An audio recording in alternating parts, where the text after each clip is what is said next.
காயத்ரி, காயத்ரி. என்னங்க கிளம்பிட்டீங்களா? ஆமாம்மா, நான் வரேன். என்னங்க பல்லவி அன்னைக்கு ஃபோன் பண்ணப்போ நல்ல நாளா பார்த்து ஸ்ரீயை பொண்ணு பார்க்க வரேன்னு சொன்னாங்க. அதுக்கப்புறம் அவங்க கிட்ட இருந்து ஒரு தகவலும் இல்லையேங்க. ஏன் அவசரப்படுற காயத்ரி? அவங்களே ஒரு நல்ல நாள் பார்த்து பேசட்டுமே. அப்படி எதிர்பார்த்துக்கிட்டு நாம சும்மா இருந்தா சரியா? நாமளே ஃபோன் பண்ணி என்ன ஏதுன்னு விசாரிச்சா என்னங்க? என்னங்க காயத்ரி, எனக்கு என்னவோ நாம இந்த விஷயத்துல அவசரப்பட வேணாம்னு தோணுது. எனக்கு என்னமோ இந்த சம்பந்தத்துல நாம அவசரப்படுறது தப்பே இல்லைன்னு தோணுதுங்க. எனக்கு அந்த பல்லவிய ரொம்ப பிடிச்சிருக்குங்க. அவங்க வீட்டுக்கு நம்ம ஸ்ரீ மருமகளா போனா நிச்சயமா சந்தோஷமா இருப்பான்னு தோணுதுங்க. அதனாலதான் இந்த சம்மந்தத்தை எப்படியாவது முடிக்கணும்னு ஆசைப்படுறேன். நீ சொல்றதும் கரெக்டு தான். அந்த பல்லவி நல்ல கேரக்டர் தான். ஆனா என்ன ஆனா அவன் இழுத்துக்கிட்டு இருக்கீங்க? முதல்ல ஒரு ஃபோன் பண்ணி என்ன ஏதுன்னு கேளுங்க.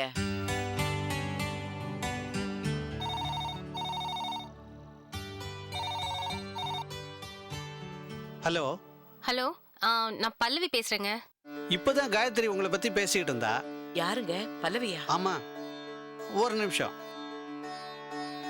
ஹலோ பல்லவி, உங்களுக்கு 100 ஆயுசு. எப்படி இருக்கீங்க? இப்பதான் உங்களை பத்தி பேசிட்டு இருந்தோம். நான் நல்லா இருக்கேன். நீங்க எப்படி இருக்கீங்க? நாங்க எல்லாரும் நல்லா இருக்கோம். உங்க போனுக்காக நானும் என் ஹஸ்பண்டும் வெயிட் பண்ணிட்டே இருக்கோம். எப்ப எங்க வீட்டுக்கு வர போறீங்க? அதை சொல்றதுக்காக தான் நான் இப்ப உங்களுக்கு ஃபோன் பண்ணேன். வர வெள்ளிக்கிழமை உங்க வீட்டுக்கு நாங்க பொண்ணு பார்க்க வரோம். அப்படியா? ரொம்ப சந்தோஷம் பல்லவி. காயத்ரி, இது பாருங்க, நாங்க பொண்ணு பார்க்க வரோங்கிறதுக்காக தடபுடலாம் எதுவும் செய்யாதீங்க. இது ஒரு ஃப்ரெண்ட்லி விசிட். எந்த ஃபார்மாலிட்டிஸும் வேண்டாம், சரியா? ஓகே ஓகே, வாங்க. ஓகேமா, வெள்ளிக்கிழமை பார்க்கலாம். வாங்க. சரி. காயத்ரி, என்ன சொல்றாங்க? இப்ப வராங்களா? வர வெள்ளிக்கிழமை நம்ம வீட்டுக்கு வராங்களா? அப்படியா? ஏங்க, நம்ம ஸ்ரீநிதிய பல்லவிக்கு பிடிக்கும்ல? அதுல என்ன உனக்கு சந்தேகம்? கண்டிப்பா பிடிக்கும். சரி, அப்ப நான் கிளம்புறேன். சரிங்க.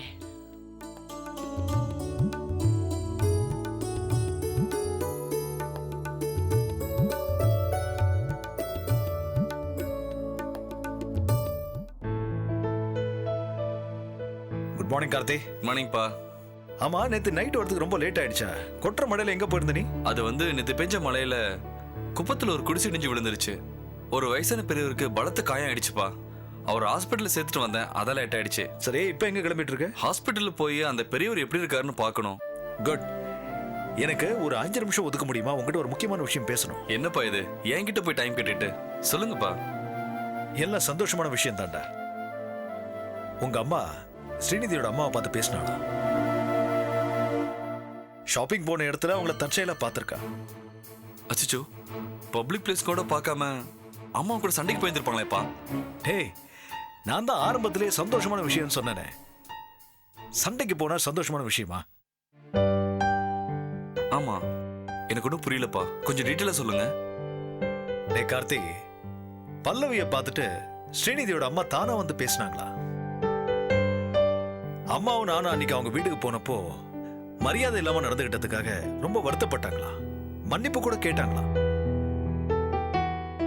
இப்ப மன்னிப்பு கேட்கறவங்க அன்னைக்கேப்பா அப்படி நடந்துக்கிட்டாங்க? ஏதோ காரணம் சொன்னாங்களா? அதை விடு, இப்ப அதுவா முக்கியம். அவங்க பேசினதை கேட்டு உங்க அம்மா இப்ப மனசு மாறிட்டா, அதான் முக்கியம். அப்படியா? ஆமாண்டா. அன்னைக்கு நடந்ததை மனசுல வச்சுக்காதீங்க. உங்க வீட்டுல சம்மதம் பண்ண நாங்க கொடுத்து வச்சிருக்கணும். இன்னொரு நாள் பொண்ணு பார்க்க கண்டிப்பா வாங்கன்னு அவங்க சொன்னதை கேட்டு உங்க அம்மா அப்படியே உருக்கி போயிட்டா. இதனால நம்பவே முடியலப்பா. என்னாலிந்தா ஸ்ரீநிதியோட அம்மாவை புகழற புகழ்ச்சியை கேட்டப்போ எனக்கே ஆச்சரியமா போச்சு. நான் கூட அவன் மனசை புரிஞ்சுக்க, நம்ம மதிக்காதவங்க குடும்பத்தோட நமக்கு என்ன சம்பந்தம் வேண்டி கிடக்குன்னு கொஞ்சம் அலட்சியமா பேசி பார்த்தேன். ஆனா அதையெல்லாம் அவ காதுல போட்டுக்கவே இல்லை. எதையும் யோசனை பண்ணி பார்க்காம எந்த முடிவுக்கும் வராத. ஒருத்தரை பிடிக்கலன்னா அவங்கள காலில் போட்டு மிதிக்கிறதும், பிடிச்சு போச்சுன்னா தலைமையில தூக்கி வச்சுட்டு கொண்டாடுறதும் அதுவும் கூட பிறந்த குணம்.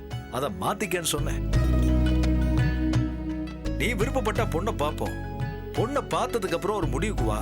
பொண்ணை பார்க்காமலே அவசரப்பட்டு எந்த ஒரு முடிவுக்கும் வராதுன்னு சொன்னேன். பொண்ணு நல்லவளாதான் இருப்பா. அம்மாவை போல பொண்ணும் தங்கமானவளாதான் இருப்பா. அதுல எந்த சந்தேகமும் இல்லைன்னு சொல்லி ஏன் வாயை அடைச்சிட்டா? இனிமே நீங்க நானும் வேணான்னு சொன்னா கூட உங்க அம்மா விட மாட்டா. அந்த பொண்ணை உனக்கு கல்யாணம் பண்ணி வைக்காம அவ ஓய மாட்டா. சோ உன் லைன் கிளியர் ஆயிடுச்சு. உன் கல்யாணத்தை முடிச்சிட வேண்டியதா. என்ன கார்த்தி, சந்தோஷத்துல உனக்கு பேச்சு வரலையா? இது அல்ப சந்தோஷம் தோணுதுப்பா.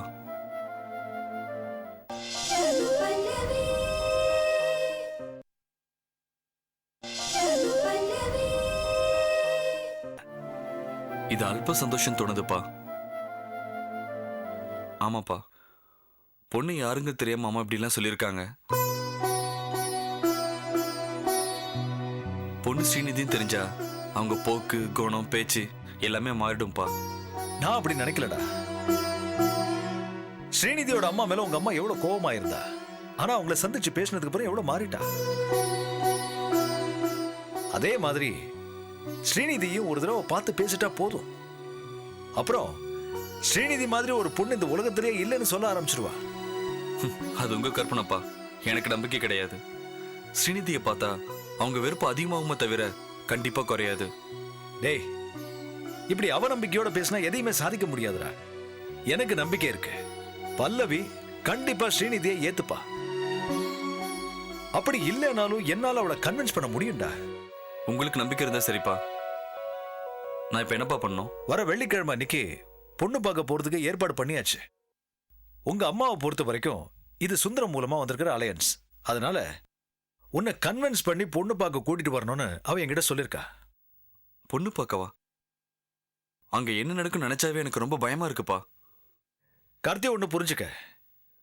உங்க அம்மாவுக்கு முன்கோவம் ஜாஸ்தி, படபடன்னு பேசுவாளே தவிர ரொம்ப நல்லவன். அவன் நினைக்கிறது செய்யறது எல்லாமே உன்னோட நன்மைக்கு நினைச்சுதான்டா செய்யறா. என்னப்பா இது? அம்மாவை பத்தி எனக்கு தெரியாதா? நான் என்ன பண்ண சொல்லுங்க. அப்படிவா வழிக்கு. நீ காதலிக்கிற பொண்ணு தான் பொண்ணு பார்க்க போறோன்ற விஷயம் உங்க அம்மாவுக்கு தெரியாது. சோ நீ அதை இப்போதைக்கு காட்டிக்காத. உங்க அம்மா கீழே தான் இருக்க. உன்னை பொண்ணு பார்க்க வர சொல்லி கூப்பிடுவா. உடனே சரின்னு சொல்லி தலையை ஆட்டிடாத. உனக்கு இஷ்டம் இல்லாத மாதிரி ஆக்ட் பண்ணு. கொஞ்சம் பிகு பண்ணு. ஓகேப்பா. நான் அவளுக்கு சாதகமா பேசுற மாதிரி பேசுறேன். நீ கடைசியா அரை மனசோட தலையாட்டு. சரிப்பா. அப்பா, உங்களை நம்பிதான் இந்த பிரச்சனையில இறங்குறேன். நீங்க தான் பாத்துக்கணும். ஏய், நான் இருக்கேன் இல்ல, கவலைப்படாத. Don't worry. வா போலாம். ஓகே, தேங்க்ஸ்ப்பா. பல்லவே, பல்லவே. என்னங்க? கார்த்திக் கிட்ட நான் எல்லா விஷயத்தையும் சொல்லிட்டேன். நீ அந்த பொண்ணை பத்தின டீடைல்ஸ் சொல்லு. இது பாருடா, நடந்தது எல்லாம் மறந்துடு. உனக்கு ஒரு நல்ல லைஃப் அமையணும்னு தான் நான் ஆசைப்படுறேன். நம்ம சுந்தரனாக்கு வேண்டிய ஃபேமிலி பொண்ணு, ரொம்ப நல்ல குடும்பம். பொண்ணோட அம்மா தங்கம். பொண்ணும் நிச்சயமா அப்படிதான் இருப்பா. உனக்கு ஒன்னும் தெரியாதுடா, நான் சொல்றத கேளு. வர ஃப்ரைடே நாம பொண்ணு பார்க்க போறோம். என்ன கார்த்திக், உனக்கு ஓகே தானே? ஓகேம்மா. தேங்க்ஸ்டா, ரொம்ப ரொம்ப தேங்க்ஸ். நான் உன்னோட புள்ளம்மா. நம்ம விருப்பம் எப்பவும் ஒன்னாதான் இருக்கும். என்னடா சொல்ற? இனிமேல உன் விருப்பத்துக்கு மாறா நடந்துக்க மாட்டேன்னு சொல்ல வந்தம்மா. இது போதும்டா எனக்கு. ரொம்ப தேங்க்ஸ். என்ன அவனுக்கே தேங்க்ஸ் சொல்லிட்டு இருக்க, எனக்கு தேங்க்ஸ் சொல்ல மாட்டியா? இந்த அளவுக்கு அவனுக்கு புரிய வச்சது நான் தானே. ஆமாங்க, இவன் இவ்வளவு சீக்கிரம் மனசு மாறுவான்னு நான் கொஞ்சம் கூட நினைச்சு பார்க்கல. ஆஹா. இவன் என் பேச்ச கேட்க போறது இல்ல, நானும் இவன் லவ் பண்ற ராங்கி காரியை ஏத்துக்க போறதும் இல்ல. ஏதோ பெரிய பிரச்சனை வரப்போகுதுன்னு நினைச்சேன். நல்ல வேளை நீங்க அவனுக்கு எடுத்து சொல்லி புரிய வச்சிட்டீங்க. உண்மையிலேயே உங்களுக்கு எவ்வளவு தேங்க்ஸ் சொன்னாலும் பத்தாதுங்க. ரொம்ப ரொம்ப தேங்க்ஸ்.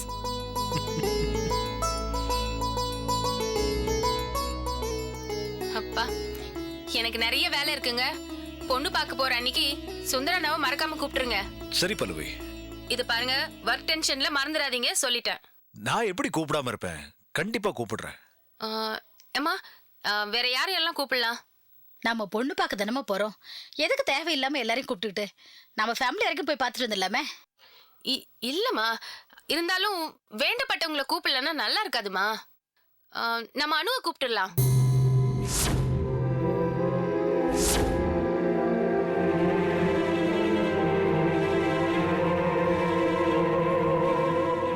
நான் சொல்றத கேக்குறியா? என்ன சொல்லுங்க. அவங்க எல்லாரையும் என்கேஜ்மெண்ட் கூப்பிட்டுக்கலாம். இப்ப பொண்ணு பார்க்க போறத நமக்குள்ளே சிம்பிளா முடிச்சுக்கலாம். அனு மட்டும் கூப்பிடலாங்க. சொன்ன கேளு பல்லவி. எடுத்த எடுப்புலயே எதையுமே தாம் தும்னு ஆரம்பிக்க வேண்டாம். நாம முதல்ல போய் பொண்ணை பார்ப்போம். அப்புறமா ஒரு நாளைக்கு நீ தனியா உன் ஃப்ரெண்டை கூட்டிட்டு போய் பார்த்துட்டு வந்துரு. அப்ப யாருக்கும் எந்த தொந்தரவும் இருக்காது. சரி, ஓகே. அனு நானும் இன்னொரு நாள் தனியா போய் பாத்துக்கிறோம். ஐயோ, உங்களுக்கு ஆபீஸ்க்கு டைம் ஆயிடுச்சு. நான் இன்னும் டிஃபனே பண்ணல. அம்மா வாமா போலாம்.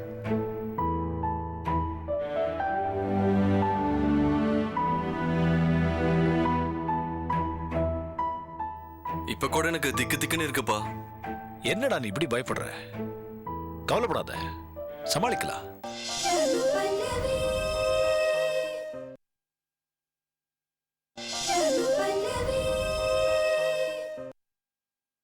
ஐயோ அம்மா, நான் தான் கல்யாணம் வேண்டான்னு சொல்றேன்ல. அப்புறம் என்ன, வெள்ளிக்கிழமை பொண்ணு பார்க்க வராங்க, சனிக்கிழமை பொண்ணு பார்க்க வராங்கன்னு டார்ச்சர் பண்ற. ஏன் இப்ப கல்யாணம் வேணாங்கிற?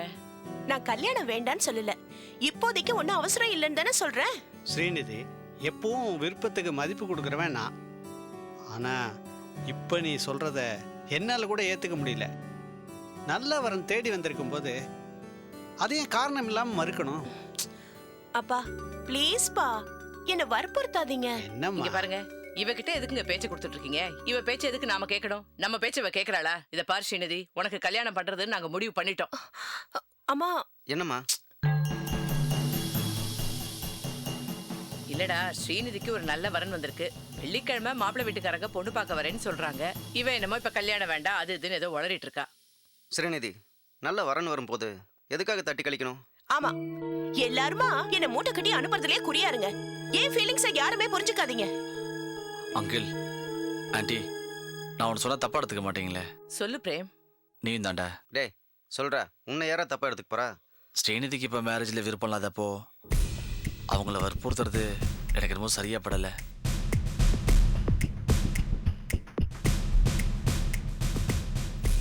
ஸ்ரீநிதி நல்லா இருக்கணும், சந்தோஷமா இருக்கணும் தானே நீங்கள் மேரேஜ் பண்ணி வைக்க நினைக்கிறீங்க.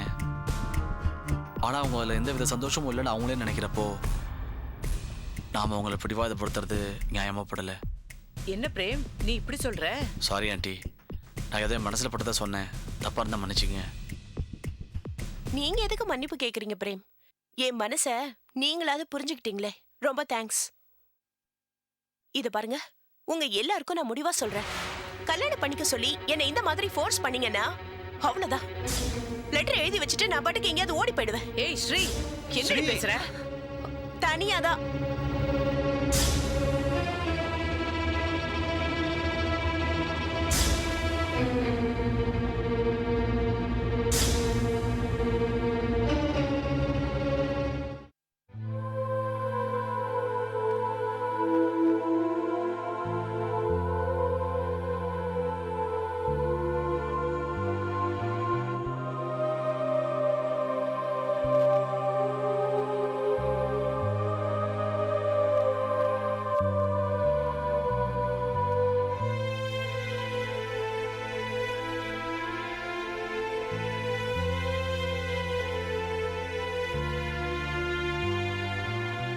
வசந்தி, வசந்தி,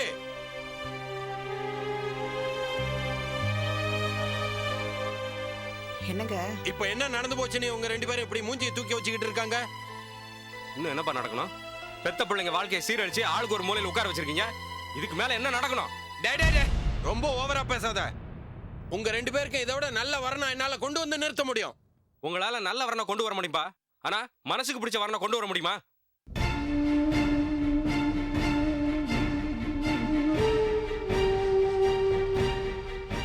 ராஜாராம் அங்கிளுக்கு 2 ஒய்ஃப்னு சொல்லி நான் விரும்பின வாழ்க்கைய நீங்க கெடுத்து குட்டிச்சவராக்குனீங்க. இப்போ உங்க பொண்ணு வாழ்க்கை யாரோ ஒருத்தனால கெட்டு போச்சு. இதுக்கெல்லாம் யாருப்பா காரணம்? நீங்க தான்ப்பா. என்னடா இது? அம்மா நீ சும்மா இருமா. இவருக்கு உண்மையிலேயே கோவம் வந்து என்ன அடிச்சு மறுபடியும் என்ன இந்த வீட்டை விட்டு அனுப்பிச்சாலும் அதை பத்தி நான் கவலைப்பட போறதில்ல. என் மனசுல என்ன தோணுச்சோ அதை நான் இங்க சொல்லியே தீருவேன். அப்பா, உங்க மாமா உங்க அக்காவை விட்டுட்டு 2வது கல்யாணம் பண்ணிட்டாருன்னு சொல்லி பெருசா பேசிட்டு இருப்பீங்களே. உங்க அக்கா கஷ்டப்பட்டாங்க, ஆனா அனு ஆண்டி ஒன்னும் கஷ்டப்படலையே. ராஜாராம் அங்கிள் அவங்களுக்கு எந்த கஷ்டமும் கொடுக்கலையே. ரொம்ப சந்தோஷமா தானே வச்சிருக்காரு. இதை விட வேற என்னப்பா வேணும்?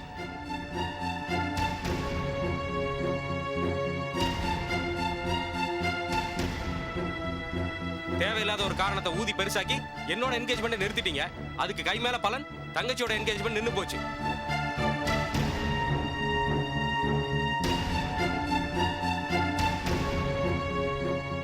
நான் ஒண்ணு இதை என் சுயநலத்துக்காக சொல்லலப்பா. என் தங்கச்சி வாழ்க்கை நல்லா இருக்கணுங்கிறதுக்காக சொல்றேன். குடும்ப கௌரவம் அது இதுன்னு சொல்லி என் தங்கச்சியோட சந்தோஷத்தை குழி தோண்டி புதைச்சிடாதீங்கப்பா ப்ளீஸ். விக்கியை தவிர வேற எந்த மாப்பிள்ளையும் சுருதி கல்யாணம் பண்ணிக்க மாட்டா. அதையும் மீறி உங்க விருப்பத்துக்காக அவ யாரையாவது கல்யாணம் பண்ணிக்கிட்டா அவளோட வாழ்க்கை நிம்மதியாகவும் சந்தோஷமாகவும் இருக்கவே இருக்காதுப்பா. அதுதான் உங்க விருப்பம்னா நீங்க உங்க இஷ்டம் போல செய்யுங்கப்பா.